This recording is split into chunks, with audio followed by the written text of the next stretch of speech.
Don Eduardo Hernández, buenos días. Hola, ¿qué tal, Juanca? Un feliz día para usted y para Pedro también. Comenzamos para estar claros con la noticia. Don Pedro, un abrazo. Un saludo, Juan Camilo y Eduardo, y a todos los que nos ven. Bueno, arrancamos, pues sin duda alguna, la noticia del día tiene que ver la lectura del fallo del Tribunal Superior de Bogotá en el caso del expresidente Álvaro Uribe Vélez. Don Pedro, un fallo muy diferente al de la primera instancia. Y ayer la pregunta surgía, ¿por qué tan diferente, no? Un fallo además con muy fuertes llamados de atención, no solo a la Fiscalía, sino también a la jueza Sandra Heredia. Pues mire, Juan Camilo, yo creo que lo que pasa en la justicia con esa segunda instancia es un recurso garantista que nos brinda las leyes colombianas. ¿Y por qué digo que es garantista? Porque, por supuesto, toda persona tiene el derecho de que su caso lo revisen diferentes jueces y diferentes instancias. El primero fue una sola persona, la juez, y en este hubo 3 jueces, 2 de carrera, 1 no, y determinaron que era una posición totalmente contraria con unos argumentos nuevos dentro de la revisión de ese fallo. Y yo creo sin duda que eso lo que beneficia es a la democracia, porque cualquier ciudadano también tiene el derecho de tener estos recursos, como lo tuvo el expresidente Uribe. ¿Y cómo será de garantista nuestra democracia, Juan Camilo, que brinda ahora la posibilidad de recurrir a un recurso por parte de las víctimas o de las personas que sientan que pues esta providencia no estuvo acorde con lo que ellos tienen o con lo que pensaban, y pueden solicitar ese recurso, que por supuesto tiene otra dinámica diferente a la segunda instancia, que era automática y no es un recurso como el que deben solicitar ahora?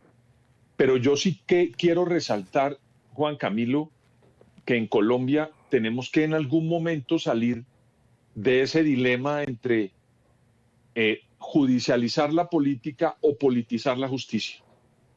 Si nosotros queremos avanzar en la democracia, tenemos que tener en cuenta que hay unas instancias que son garantías y tenemos que respetarlas, y en algún momento, no creo que vaya a ser hoy por la situación que vive el país en materia política, estamos en unas elecciones, en ese campo de las elecciones que es bien complejo, entonces no creo que todavía salgamos de ese paradigma, le repito, de politizar la justicia, judicializar la política.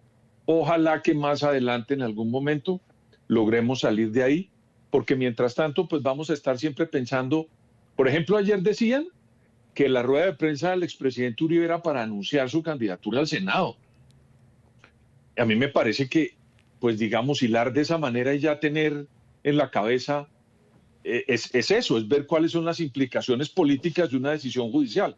Y resulta que salió el expresidente, leyó un documento muy corto donde dijo cualquier cosa menos que se iba a meter en la política. Entonces, si lográramos en algún momento, repito, salir de ese dilema, creo que sería muy beneficioso para la democracia, Juan Camilo. Aquí, digamos, un poco apegándome y siguiendo en la línea de lo que está diciendo Pedro, hay un primer punto, Juanca, y es importantísimo, el respeto pleno, pero de verdad, no solamente de palabra y decir, yo respeto el fallo, pero no, no, o sea, aquí vamos a respetar o no vamos a respetar los fallos, porque aquí uno ve a unos sectores que cuando les favorece el fallo, entonces las instituciones funcionan, todo es maravilloso, Colombia está progresando, pero cuando no les gustan los fallos, entonces es necesario, como diría un candidato a la presidencia, resetear absolutamente todo, ir a una constituyente porque esto definitivamente no está funcionando, y hablar de carteles de la toga, que fue algo que mencionó el presidente Gustavo Petro anoche en ese Consejo de Ministros, en lo que evidentemente pues es un irrespeto a quienes están tomando estas decisiones en derecho. Tan garantista la justicia, Juanca, que en la misma audiencia tuvo un aparte grandísimo y en la misma sentencia de más de 300 páginas el salvamento de voto, diciendo por qué una magistrada se apartó de esa decisión y por qué consideraba que el tribunal sí debía ratificar la condena que le habían impuesto al expresidente Álvaro Uribe. Eso por un lado. Lo segundo, hay otro elemento aquí fundamental, Juan Camilo, y lo hablábamos al principio cuando empezamos a debatir sobre estos temas del juicio al expresidente Álvaro Uribe, lo decíamos aquí en este espacio. Este debía ser un proceso que tenía que tener demasiada solidez por tratarse de la persona de la que estamos hablando, de un expresidente de la República que por primera vez en la historia se sentaba en el banquillo de los acusados, con la posibilidad también de que fuera el primer expresidente de la historia de Colombia condenado por la justicia. Y aquí lo que demostró el fallo del tribunal es que dicha solidez no existía, que todos esos argumentos, pruebas y demás, pues el tribunal decía, mire, claro, usted lo puede ver con los ojos de la juez Heredia en el sentido de decir, mire, esta llamada o esta comunicación o esta prueba demuestra que sí hubo complicidad, que sí hubo unos hechos delictivos, pero fíjese que el magistrado del tribunal lo que está diciendo es que perfectamente algunas conversaciones podrían tener una razonabilidad en cuanto a la relación de una persona con su abogado. Entonces, insisto, no existe una prueba, Juan Camilo y Pedro, No, que y nos diga, mire, aquí está. el vaciadón más preocupante es, por ejemplo, uno, me acuerdo, Edu, a propósito de las conversaciones, que le dio el 100% de credibilidad solo a una parte, que fue lo que dijo el magistrado Merchán, ¿no? Exacto. Entonces aquí, digamos, Juanca, lo que estamos viendo es que se estaba interpretando unas conversaciones que al final también el tribunal dijo, ojo, porque es que el haber interceptado el teléfono del expresidente Álvaro Uribe sin una orden judicial, por casualidad, eso no se podía tener en cuenta. Pero supongamos que sí, ¿no? Que son conversaciones que el país conoció en este larguísimo juicio, Juan Camilo, y en esas conversaciones no hay una sola donde usted diga, mire, aquí está la prueba reina, vamos a sacarla en los noticieros porque aquí está en la parte donde no queda duda de que el expresidente Álvaro Uribe instruyó a su abogado para que le pagara, le diera dádivas, le diera beneficios a tal persona para que declarara en contra del señor Cepeda. No hay una sola prueba, Juan Camilo, en el juicio y en el proceso. Entonces, claro, usted dice, por interpretaciones, puede ser que lo condene, puede ser que no, el tribunal dice que no, la juez Heredia dice que sí, pero aquí en el fondo del asunto, Juan Camilo, y ese es mi punto central, tiene que ver con la solidez del proceso y cómo era necesario que en un caso de tantísima relevancia para el país, pues no quedara absolutamente ninguna duda de la inocencia o culpabilidad del expresidente Uribe. Sí. Juan Camilo, Don Pedro. voy a meter la cucharada y yo sé que en esto muchas personas van a estar en desacuerdo. Creo que pocas van a estar de acuerdo conmigo, pero voy a decirlo, A ver. ya que usted me permite este espacio.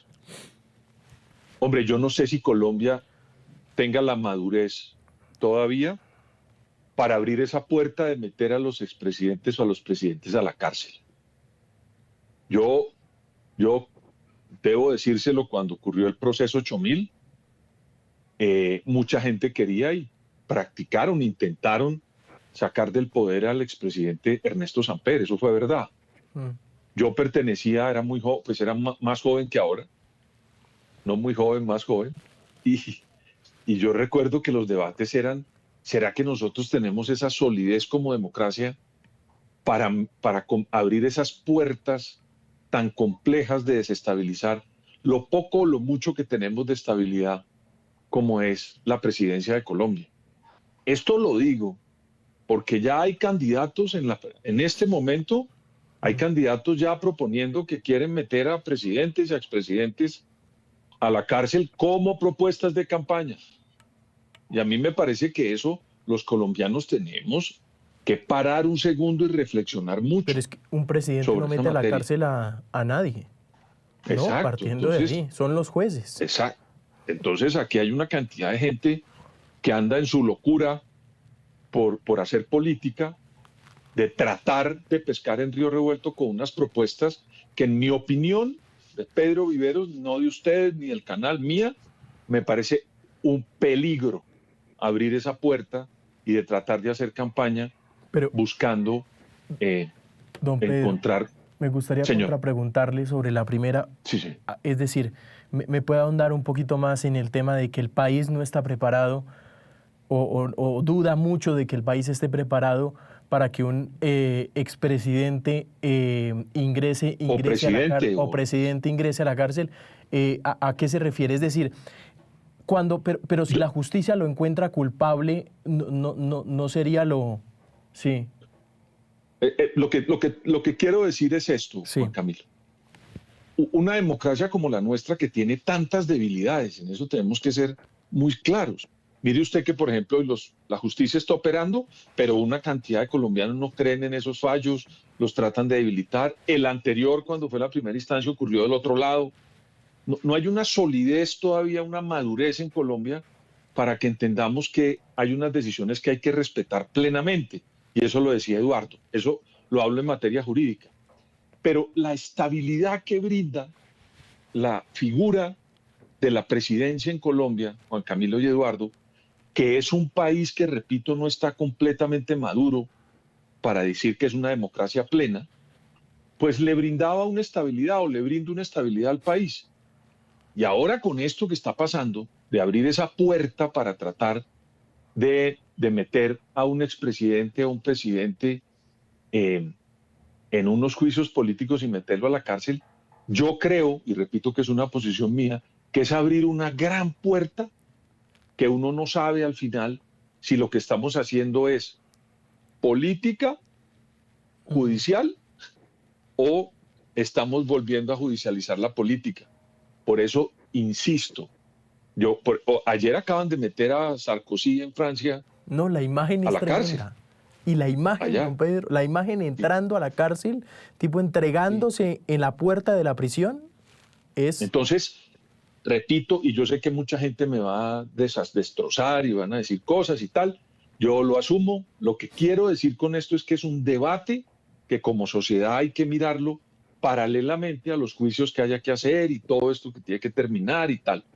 Pero es enfrentarnos a si nosotros como democracia en Colombia tenemos la suficiente madurez para esas figuras de tener o a porque hoy es Uribe, pero más adelante uno sabe cuál sea. Entonces a mí me parece que la reflexión que hay que llamar en la sociedad en Colombia es a evaluar muy bien, que ojalá logremos salir de ese paradigma de la judicialización de la política para no caer en la politización de la justicia. Eso es lo único que yo quiero decir. Ya. No estoy en contra del proceso y eso pues está ahí. Eso, está hablando es de realidades. El deber ser sería tener esa madurez. Es lo que interpreto. El deber ser es tener la madurez de no combinar política con justicia. Pero hoy la realidad del país es otra. Y es que se combinan las dos cosas. Entonces quiero dejar eso ahí. Y si me van a fusilar mediáticamente y por las redes, pues lo recibiré. Pero quiero dejar como una constancia de pronto abrir un debate en ese sentido, Juan Camilo. Vamos a ver la reacción del expresidente Uribe. Compatriotas, muy estimados comunicadores representantes de los diferentes medios. Primero, doy gracias a Dios. Gracias a mis abogados, el maestro Jaime Granados, el equipo de su oficina, con el doctor Barraza, el profesor Jaime Lombana, el equipo de su oficina, con el doctor Guillermo Uribe, los jóvenes abogados, Juan Felipe Amaya, Franklin Guevara, Víctor Mosquera, Alejandro Sánchez. Gracias a mi familia por su compañía, a todos, a mi señora, a tantos profesionales que me ayudaron con sus conceptos jurídicos rigurosos. Quiero agradecer muy especialmente a Carolina Escamilla, Julia Correa Nutin y a Isabel Mejía por su dedicación. Me ayudaron a tomar nota de todas las audiencias y a preparar mi defensa. Gracias a ustedes en los medios de comunicación, a todos los medios de comunicación de Colombia, a los grandes, a los pequeños, a los medios comunitarios, por su paciencia.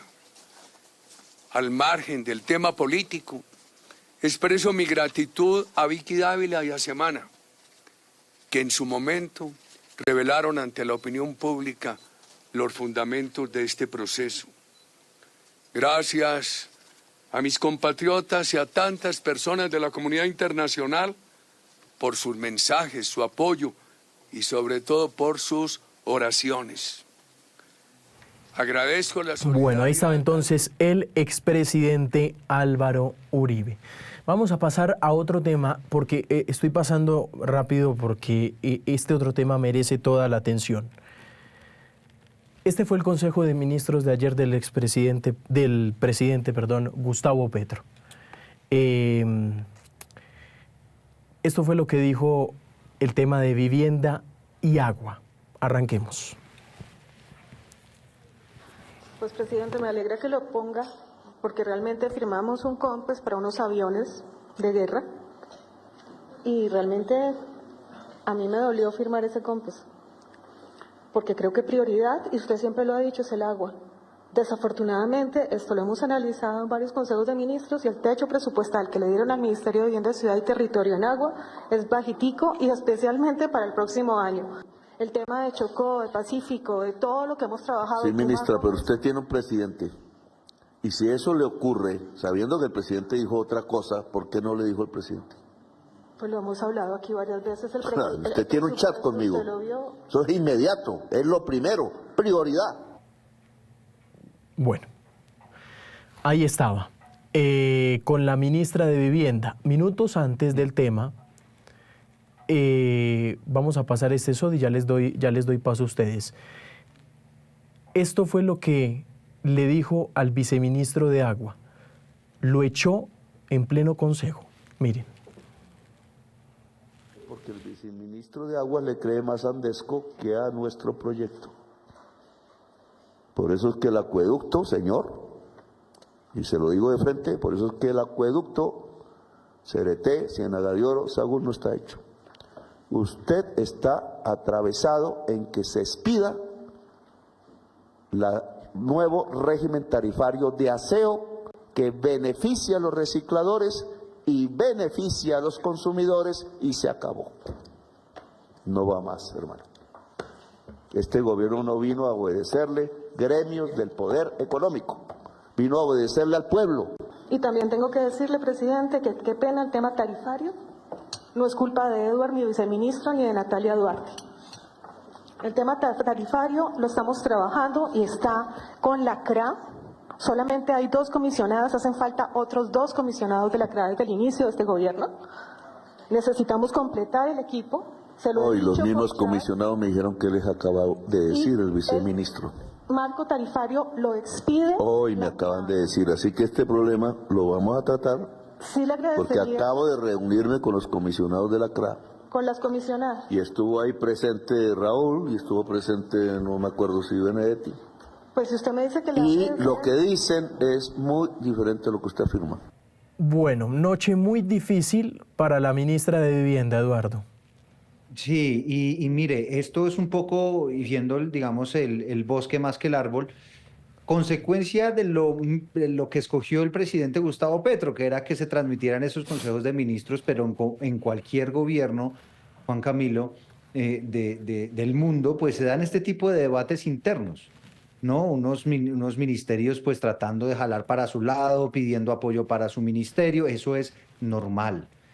Que eventualmente el presidente tenga diferencias con un viceministro, que siente él que no le está haciendo caso, que no le está obedeciendo, y lo saque del cargo, pues esos son cargos de libre nombramiento y remoción.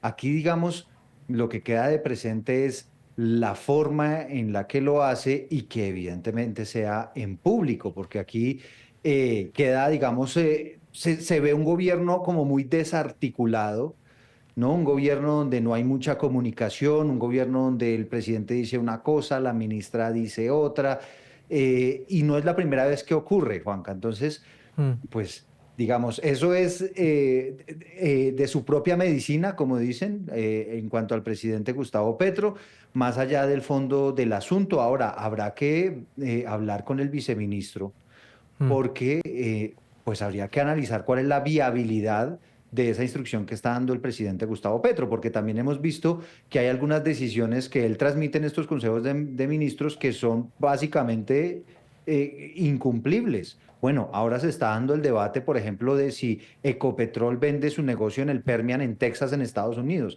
el negocio más rentable que tiene en este momento la petrolera, dicho por todos los expertos, excepto por el presidente Gustavo Petro, que dice que no, y que como ya a él no le gusta el petróleo y ni el gas, pero además no le gusta el fracking, entonces le dice, véndalo, pero ¿hace cuánto dio esa instrucción? Y eso no ha ocurrido.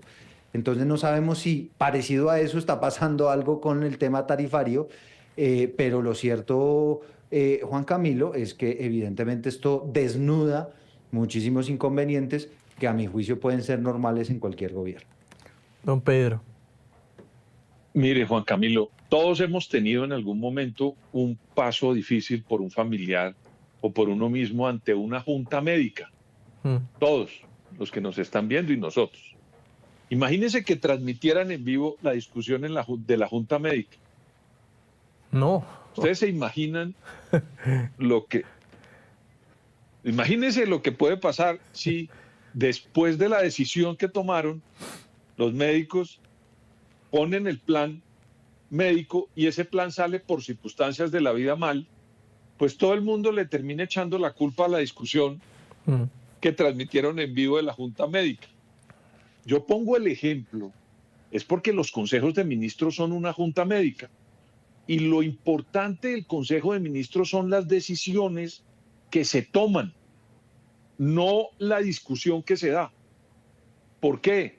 Porque esa discusión que usted vio ayer y que la relata muy bien Eduardo, es una discusión que se da adentro del gobierno y que no tendría por qué conocerla el colombiano, sino al colombiano ¿qué le interesa?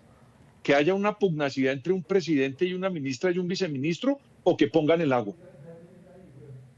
Claro. Entonces, algunas personas dirán, bueno, ¿por qué Uribe se hacía los consejos comunitarios? Es que son dos esquemas diferentes. En el consejo comunitario, recuerden ustedes que iba todo el gabinete con decisiones tomadas. Ya se habían tomado las decisiones a debatirlas con la comunidad, pero allá no se presentaba, ¿usted por qué no me avisó? ¿Usted por qué no me dijo? Esos debates que usted está viendo acá, que son debates que deben hacerse adentro de la cocina. No, y no Pedro, le complemento rápidamente. Además, esos consejos comunitarios en ese momento, acuérdese, era para recibir las inquietudes de la comunidad y tratar de resolver problemas en terreno, que es obviamente un escenario súper diferente. Aunque digo, el expresidente Uribe vaciaba al aire, ¿no? También. Claro. Me acuerdo una de Diego Palacio, aire, por ejemplo. Claro, pero esas vaciadas de Uribe no eran por cuestiones de minucia. Era porque había unas quejas del procedimiento que no se había llevado a cabo, pero no eran las discusiones del Consejo de Ministros, que repito, es como la cocina. En la cocina hay un gran debate, pero la comida después se sirve y esa ya es otra historia diferente. Si a alguien no le gusta porque la cocina está caliente o la sopa también, ese es otro debate, pero uno no puede entrar con los invitados en la sala a entrar al debate de cómo le echaron los condimentos a la comida. Esto que estamos viendo, yo siempre, y lo digo abiertamente, es un error transmitir los consejos de ministros. El presidente puede hacer, después de haber tomado esas decisiones, ir a la comunidad, como dice Eduardo, y lo hacían antes, plantear la cosa, oír si les gusta la política, si no le gusta la comunidad, pero el gobierno ya debería estar armado, articulado, para presentar las propuestas hacia afuera. Y le repito, a mí me pareció un error que se den estos debates. ¿Qué quedó ayer como conclusión? Una cantidad de gente en los trinos que decía, estoy con popcorn viendo cómo hay un gobierno desarticulado y totalmente errático. Y a mí me parece que eso es un error para la figura del gobierno, para el mensaje del gobierno. No creo yo que salga absolutamente nada bueno de ver las discusiones que se dan al interior de una cocina, que son las que se deben dar en un gobierno y después presentar las soluciones y hacer el debate, pero con las soluciones ya tomadas. Esto que le diga una ministra al presidente que no está de acuerdo con un COMPES porque se compraron unos aviones y no se hizo la inversión en el agua, es una discusión que da mucho debate hacia afuera, y Claro. resulta que usted necesita tener los aviones y también tener el agua. Las dos cosas. La única vaciada no fue la ministra de Vivienda, también el embajador en Estados Unidos. Miren. Tema que nunca le contaron a Trump y que es clave para mostrar la falsedad de su apreciación sobre la política antinarcóticos que no le llega a Trump, embajador. Ustedes al hablar con Bernie Moreno y sus amigos no han encontrado el camino para hablar con Trump. Y entonces ni mi propio embajador ni mi canciller, que ya no tiene visa, logran mostrarle estos datos, sino que solo oye las calumnias del senador Bernie Moreno interesado en otro tipo de negocios, que solo le garantiza en Colombia y a su familia el señor Andrés Pastrana y el señor Álvaro Uribe Vélez, el señor Duque. Por eso quiere sacarnos aquí rápido, para que los negocios de él y sus hermanos se puedan hacer en Colombia. Y Trump no se ha dado cuenta de ese engaño, de esa estafa, y nadie se lo cuenta. Bueno, yo no sé si para hablar con Trump también es necesario dejar de trinar, ¿no?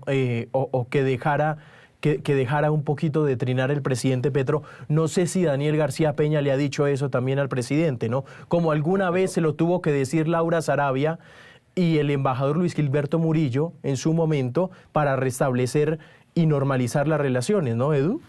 Sí, evidentemente. Y otra cosa aquí que llama la atención es que dice la canciller que ya no tiene visa, pero es que no tiene visa es por apoyarlo a él.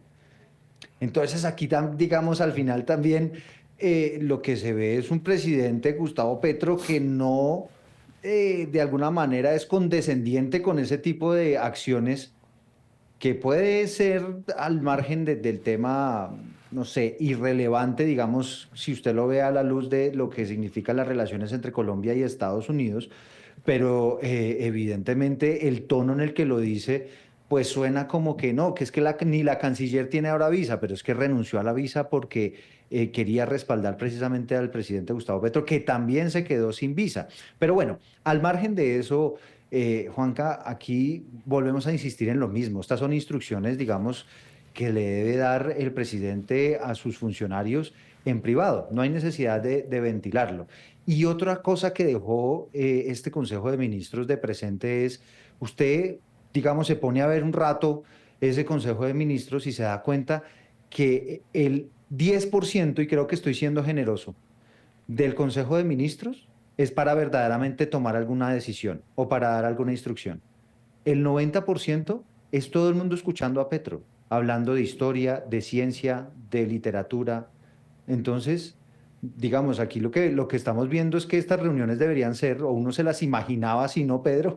En otros gobiernos uno se las imaginaba unas reuniones mucho más ejecutivas. Mire, está este problema, ¿cómo lo vamos a resolver? Este es un país que tiene demasiados problemas y no un presidente sentado en la palabra hablando de historia y todos los ministros escuchándolo hasta que por fin se toman algunas decisiones, digamos, de para dónde vamos, porque lo que quedó en evidencia también es que la comunicación en el propio gobierno es complicada, a pesar de que el presidente diga que están a un chat de distancia. Eduardo y Juan Camilo, no había un computador en la sala. A mí esas cosas me sorprenden porque a las reuniones que a mí me invitan, para esas decisiones hay alguien que está dirigiendo la conversación con un computador y toma decisiones. Sí. Pero bueno, voy a decirle una cosa que a mí me llama la atención con respecto al doctor Daniel García Peña y el presidente. ¿Qué falta que le hizo Murillo al presidente en esta crisis, Juan Camilo y Eduardo? O no Murillo, un Murillo. Acuérdese que el que le resuelve esto en enero es la cabeza fría del exministro Murillo. En este caso, ¿ustedes no vieron la notoria ausencia de la canciller Villavicencio? Es que hablaba como canciller el doctor Benedetti o el presidente, o no hubo una voz con las conexiones en Estados Unidos, con la tranquilidad de poder interlocutar con sectores en Colombia para bajarle la temperatura. Entonces yo veo una ausencia muy fuerte de la canciller, comparado con esa crisis que se dio en enero, donde la intervención del doctor Murillo, del ex canciller Murillo, fue tan oportuna para bajar la temperatura y poner un escenario hacia adelante. Mire hoy en lo que estamos. No sabemos qué va a pasar. Hay gente que dice que no haya aranceles, hay otra gente que dice que sí hay aranceles. Otros dicen que van a retirar visa, otros dicen que van a hacer otro tipo de medidas. En ese momento se tomaron unas decisiones y el país conoció un camino. Aquí no lo sabemos. Y segundo, el doctor Daniel García Peña es una persona que si no tiene herramientas para hacer su trabajo en Estados Unidos, Juan Camilo y Eduardo, créanme que es imposible hacerlo. Yo le voy a decir algo. A mí me dicen que la misión de Colombia en los Estados Unidos, en la ciudad de Washington, no tiene acceso al Departamento de Estado hace varios meses. Esa es una información que, repito, la tengo yo, no sé si sea cierta, pero creería yo que, imagínese usted, y esas puertas no las cerró Daniel García Peña, Eduardo y Juan Camilo. ¿Quién cerró las puertas? El presidente de la República, con sus intervenciones, logró que allá cerraran la puerta. Entonces, el doctor Daniel García Peña puede hacer todos los esfuerzos del mundo, pero cuando tiene unas puertas cerradas, porque el presidente de la República ha tomado unas decisiones tan complejas que llevaron a que el Departamento de Estado y el presidente de los Estados Unidos le retiraran la visa y tomaran decisiones adversas al presidente, pues cerraron esas puertas. Y esas puertas, Juan Camilo, Eduardo, son muy difíciles de abrir si no tienen una política exterior seria y una cabeza tranquila manejando la Cancillería, Juan Eduardo y Eduardo y Juan para Camilo. agregar una cosa Sí. muy breve, Juanca, y es sobre la conveniencia o no de transmitir estos consejos de ministros. Cuando usted decide transmitirlos, eso se convierte en una sola declaración pública. Y aquí Claro. venimos de esta crisis, venimos de un embajador que trata de bajar la espuma, que consigue una reunión con McNamara, que explican la situación, y en la noche el presidente Gustavo Petro vuelve otra vez y la coge y emprende contra el presidente Trump y dice cualquier cantidad pues de situaciones que pueden perfectamente, si el señor Trump está viendo al presidente Petro, pues perfectamente se puede otra vez poner de mal genio y va y nos pone aranceles, no sé, pero a lo que vamos es a eso que está diciendo Pedro, es decir, el manejo de las relaciones internacionales no puede ser por los micrófonos, no todo es para hacerlo a través de los micrófonos, hay cosas que uno las tiene que manejar de forma privada. Vamos, lo último a mí me pareció supremamente grave, el señalamiento al saliente director de la Policía Nacional, el general Triana. Miren lo que dijo. Yo leí la carta del general Triana, lo respeto mucho, acepta que había información de que había explosivos, pero hombre, ya uno no puede, ¿cómo así? Entonces, en la planificación de la operación Amalfi, sabiendo que había explosivos enterrados, se hace precisamente donde están los explosivos enterrados. Me dice el general que eran en una pista. Eso es mala planificación. Si hay la sospecha, no digamos, si hay la sospecha, pues hermano, uno no aterriza en el sitio tan ingenuamente como aterrizaron. Que fue ahí mismo que explotó todo eso, ahí mismo. Ya aterrizó el helicóptero, explotó, ya estaban la mayoría muertos. Bueno, diciendo que había mala planificación y así sale el general Triana, ¿no? La imagen de un director de la policía echado en una locución presidencial estaba en Estados Unidos, porque aquí hay que contar la historia, ¿no, Eduardo? El general Triana estaba en Estados Unidos y se entera allí que el presidente lo echó. A él no lo notificaron antes. Y lo echó a través de una locución presidencial. Y después siguen los señalamientos en contra de él. A mí, mi mamá me enseñó en la casa, uno, ¿cómo es que se dice, don Pedro? Uno regaña en privado y felicita en público, ¿no?